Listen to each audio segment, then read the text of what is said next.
So the first topic today that we gonna talk about is the fastest ways to jump higher. The first way, man, is to lose all body fat, man. Look at all these dunkers that I'm showing on the screen right now. These are some of the highest jumpers that we have seen in the NBA.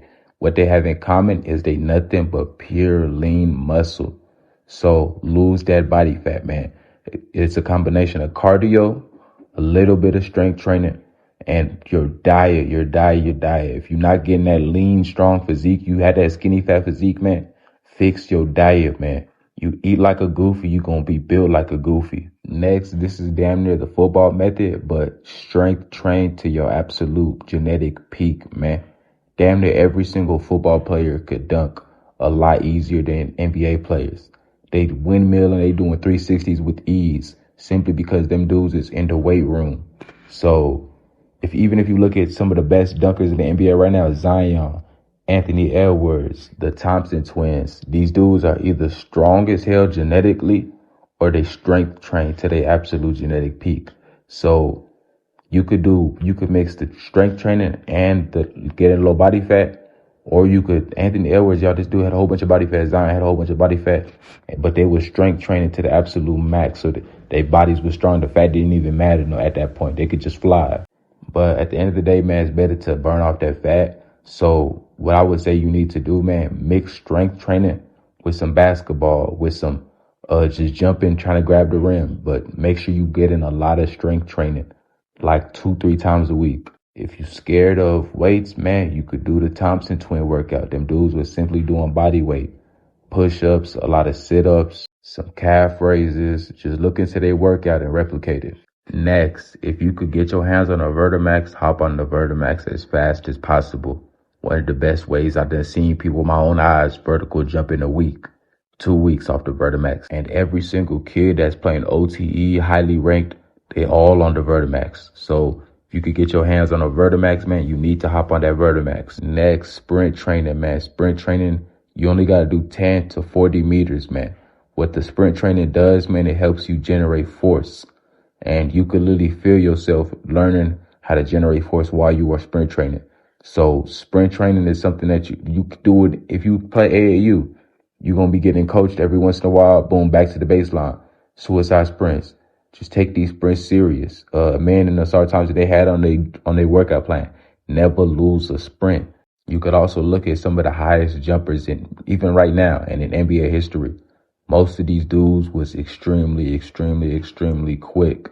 So hop on that sprint training at least 2 times a week. Now we're going to talk about some jump shooting tips, man.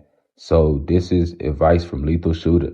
He said the key to improving your jump shot, this is also one of my homies, he's about to go to the league. It's form shooting, man. My homie said that his NBA trainer didn't let him shoot nothing outside of, no threes for a whole month. It was simply just form shots and mid-ranges, and barely even mid-ranges, just form shots. This is also what Steph Curry did, and this is what Lethal Shooter said. He said the key to improving your jump shot is form shooting. So get in front of that rim. I know it's going to be boring, but just get them form shots up at least 2-3 weeks, at least. Jump in, none of the extra stuff, just making sure your form is perfect.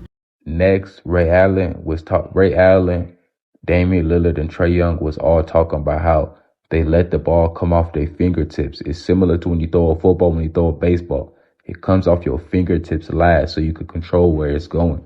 So, especially with a basketball, you let the ball come off your fingertips, you could literally control exactly the angle it's going to. So the more and more you practice this, the more and more it's going to become second nature, and you're not even going to have to think about it. So while you practicing these form shots, make sure the ball's coming off your fingertips every time. You're controlling where the ball's going each time. And next, Trae Young said he never, ever shoots without the laces facing towards him. If the laces is not coming towards him, he's not shooting the ball. So every time you catch the ball, readjust, make sure the laces is your way so you get a real rotational spin on the ball. Trae Young also says that he trains his forearms to be strong as possible so he can shoot the ball. Curry trains his core. Damian Lillard trains his hamstrings and his glutes. So what does this say? You need to be strong to shoot the ball, especially if you're one of them people that struggle with keeping a consistent form. You need to start strength training so you can shoot your form every single time perfect, easy. No complaints. It's just boom, you shoot your jump shot. Last but not least, man, keep shooting the ball with confidence, man. Steph Curry be shooting 40% in game.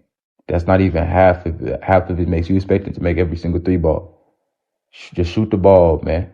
Don't be hesitant just because you missed the last one. Hey, it's all about your mind. You tripping in your mind already. You scared to shoot, then you already missed the shot. Have confidence that your next one is going in and keep shooting. Stop thinking. It's muscle memory. You don't got to think about every single shot going in. Just shoot it. That Jared McCain book, The Inner Game of Tennis, it talks about when when the cat is about to eat a mice, it's not thinking about every movement to get the mice. It's thinking about just getting the mice. So when you shoot the ball, stop thinking about every single movement. If you practiced enough, it should be muscle memory at this point. Shoot the ball. Stop thinking.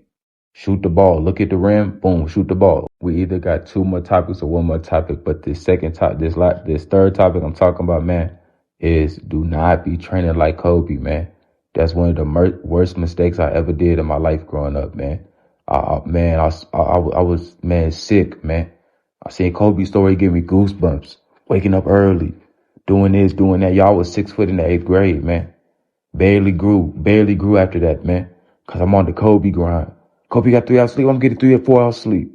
Kobe trained every day. I'm training every day. You train every day, man. You're not going to get muscle recovery. You sleep 3-4 hours. You're not getting no muscle recovery.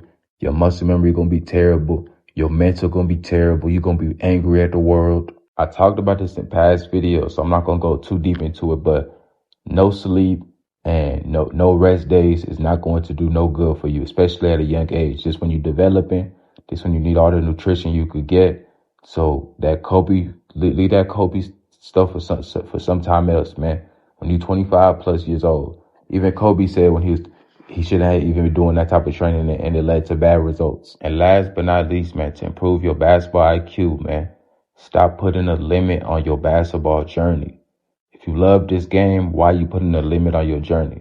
If you want to go to the NBA, you want to be a good basketball player, why are you putting a time frame on when you got to get good?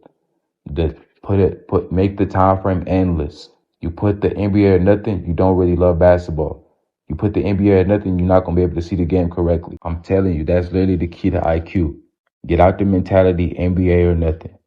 Get out the mentality D1 or nothing. Get the mentality you want to be a good basketball player.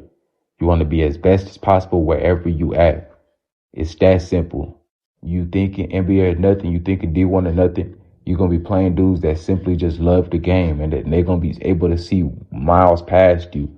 You thinking NBA or nothing, D1 or nothing, you thinking about clout or nothing. You think about fame or nothing. That's what you think about. So get out the mentality. Just play the game that you love. It's that simple. You're going to be able to see the game a lot clearer.